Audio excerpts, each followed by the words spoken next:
Shampoo করার পর চুল কিন্তু শুকনো হওয়া খুব মুশকিল ব্যাপার। আর বারংবার চুল যদি এইভাবে ভিজেই থেকে যায় তাহলে চুল ওঠা তো স্বাভাবিক। তার জন্য আজকে আমি আপনাদের চুলে শ্যাম্পু লাগানোর বিশেষ 3টি পদ্ধতি দেখাবো, যে পদ্ধতিতে চুলে শ্যাম্পু লাগালে চুল ভালো থাকে, রুক্ষ সূক্ষ্ম হয়ে যায় না, তার সাথে সাথে চুলের জেল্লা বাড়ে, চুল ওঠা কমে, চুল কালো হয় আর চুল ভালো থাকে। তার জন্য প্রথমে আপনাদের নিতে হবে একটা মুখ খোলা পাত্রে গরম জল। জলটা হালকা হালকা যখন ফুটে আসবে তখন এখানে নিয়ে নিলেন 1 চামচ চায়ের পাতা, তার সঙ্গে নিলেন 1 চামচ কালো জিরা, আর নিয়ে নিচ্ছি মেথি দানা। মেথি দানাটা আমি হালকা গুঁড়ো করে রেখেছি যাতে করে সুবিধা হয় এই শ্যাম্পু লাগাবার ক্ষেত্রে। বন্ধুরা, এই মেথি ফোটানো জল আমাদের চুলের জন্য খুবই উপকারী। তো এখন এই বিশেষ পদ্ধতিটি অ্যাপ্লাই করে আপনি আপনার চুলকে অনেকখানি সুন্দর করে নিতে পারেন। খুব ভালোভাবে এই মিশ্রণটিকে ফুটিয়ে নিতে হবে। দেখতেই পেয়েছেন যে চায়ের পাতা থেকে কেমন লিকার বের হচ্ছে, আর অল্প আছে কি এটাকে ভালো করে ফুটিয়ে নিতে হবে। যত ফোটাবেন তত কিন্তু এর থেকে ঘন লিকার বের হয়ে আসবে। তারপর আঁচ অফ করে আঁচ থেকে নামিয়ে আপনি এটার কিছুক্ষণ ঢেকে রেখে দেবেন, আরও লিকারটা ঘন হয়ে যাবে। আপনার চুলের রং যদি কালোই হয়ে থাকে, সেই কালো যে জেল্লাটা সেটা বজায় রাখতে পারবে এই চায়ের লিকার। তাই বন্ধুরা, চায়ের লিকার দিয়ে শ্যাম্পু করলে আমাদের চুল অনেকখানি ঝলমলে থাকে। খুব ভালোভাবে এই চায়ের লিকারকে আপনি আপনার চুলে অ্যাপ্লাই করে 8 ঘন্টা পর্যন্ত রেখে দিতে পারেন, কিংবা শ্যাম্পুর সাথে মিশিয়ে চুলে লাগাতে পারেন। বন্ধুরা, দেখতেই পেয়েছেন জলটা অনেকখানি কমে এসেছে। এরপর আমি আঁচ থেকে নামিয়ে নিয়েছি আর সমস্ত উপকরণ একসাথে আমি এটা ছেঁকে নেব। বন্ধুরা, এই লিকারটা আমাদের চুলকে অনেকখানি কালো করে দেয়, কারণ এতে আছে কালো জিরা এবং মেথি। আপনি যদি তেল ইউজ করতে চান তাহলে কালো জিরা আর মেথি ভালোভাবে নারিকেল তেলে ফুটিয়ে ছেঁকে সেই নারিকেল তেলটা চুলে ব্যবহার করতে পারেন। এখন আমি এই ঘন চায়ের লিকারটা এইভাবে ঢেলে নিয়েছি, আর সমস্ত উপকরণ থেকে ছেঁকে ছেঁকে বাড়তি যে চায়ের লিকার সেটাও নিয়ে নিয়েছি। এখন এটা আপনি সরাসরি তুলোয় করে চুলে লাগাতে পারেন, কিংবা হাতের সাহায্যে চুলে আপনি ম্যাসাজ করতে পারেন, কিংবা এর সাথে আপনি শ্যাম্পু মিশিয়ে লাগাতে পারেন। আপনার পছন্দ, যেটা খুশি আপনি করতে পারেন। এখন এর সাথে আপনি অ্যালোভেরা জেল মেশাতে পারেন 1 চামচের মতো কফি পাউডার। আমাদের চুলকে অনেকখানি ভালো রাখে। কফি যেমন আমাদের স্কিনের জন্য ভালো, ঠিক সেরকম চুলের জন্যও ভালো। এখন আমি এখানে 1 চামচেরও কম হাফ চামচের মতো কফির পাউডার নিয়ে নেব, এবং এই কফির পাউডারটা মিশিয়ে নেবার পরে আপনি চুলটা অনেকখানি সুন্দর পাবেন। বন্ধুরা, কফির যে কালারটা সেটা চুলে এলে চুলটা দেখতে খুবই ভালো লাগে। এখন হালকা গরম অবস্থাতেই কিন্তু এই কফি পাউডারটা আমাকে গুলে নিতে হবে।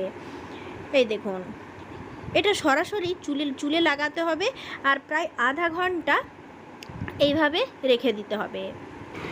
এরপর যেটা আমি আপনাদের দেখাবো সেটাও কিন্তু চুলকে ভালো রাখতে সাহায্য করে। আমি প্রথমেই বললাম যে শ্যাম্পু 3 ভাবে করা যায়।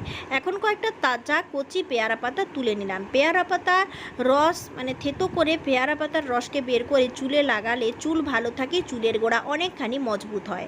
বড় তাজা তুলসী পাতা এখানে নিয়ে নিলাম, যেটা আমাদের চুলে কোনো রকম স্ক্যাল্প ইনফেকশন হতে দেয় না, অযথা চুলকানিকে রোধ করে।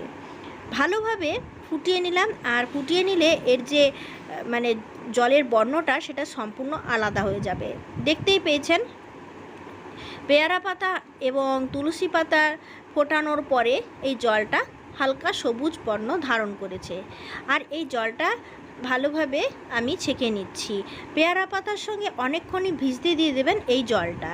বন্ধুরা, এই জলটার সঙ্গে আপনি শ্যাম্পু মিশিয়ে লাগাতে পারেন, কিংবা আপনি এটা স্প্রে বোতলে রেখে সোজাসুজি স্ক্যাল্পে স্প্রে করতে পারেন।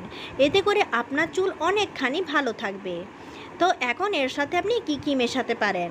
আপনি এর সাথে মেশাতে পারেন 1 চামচের মতো মধু মেশাতে পারেন, নারিকেল তেল মেশাতে পারেন, কিংবা সবথেকে ভালো হয় যদি অ্যালোভেরা জেল মেশাতে পারেন।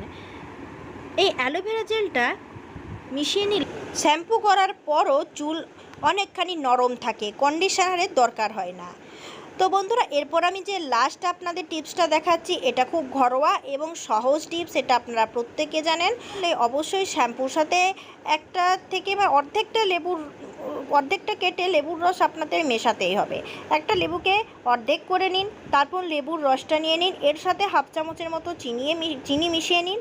আর চিনি মেশানোর পর এখানে অ্যালোভেরা জেল দিয়ে দিন, আর আপনার পছন্দ মতো শ্যাম্পু এখানে মিশিয়ে দিন। এরপর খুব ভালো করে উপকরণটাকে মিশিয়ে আপনি আপনার চুলে শ্যাম্পু লাগান। শ্যাম্পু করবেন তখনই কিন্তু এইভাবে আপনি চুলে শ্যাম্পু লাগান। সোজাসুজি চুলে লেবুর রস না লাগিয়ে এরকমভাবে শ্যাম্পুর সাথে মিশিয়ে লেবুর রস লাগাবেন। লেবুর রস চুলে লাগালে চুলের তেল চিটচিটে ভাব অনেকটাই উঠে যায় এবং সহজেই আমরা শ্যাম্পু করলে যে চুলের ময়লা সেটাকে তুলে দিতে পারি। অনেকটা শ্যাম্পুও লাগে না, বেশি ঘষতেও হয় না। সহজেই এইরকমভাবে মিশিয়ে যদি চুলে লাগাই তাহলে আমাদের চুল থেকে অতিরিক্ত ময়লা উঠে যায়। তো বন্ধুরা, এখন দেখুন আমি 3 রকমের উপকরণ আপনাদের দেখালাম। আপনি যদি চায়ের লিকার করতে ঝামেলা বোধ করেন তাহলে পেয়ারা পাতার মিশ্রণের সাথেই কিন্তু আপনি শ্যাম্পু মিশিয়ে লাগাতে পারেন।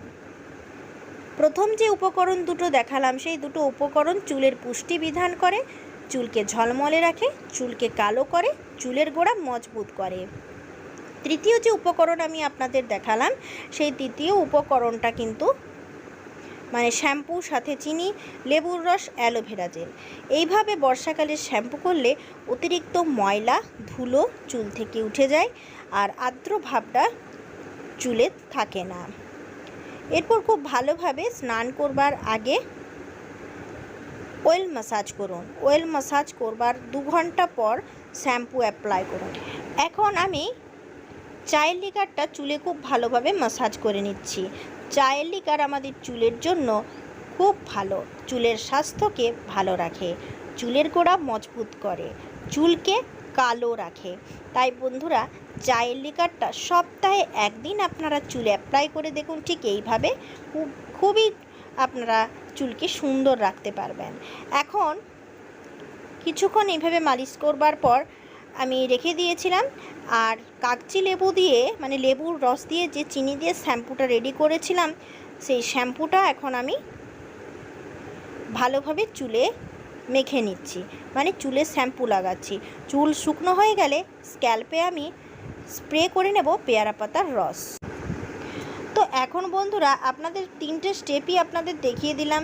কোনটা ভালো লাগলো আমাকে অবশ্যই জানাবেন। ঠিক এইভাবেই লাগান চুলের ভালোর জন্য। ধন্যবাদ।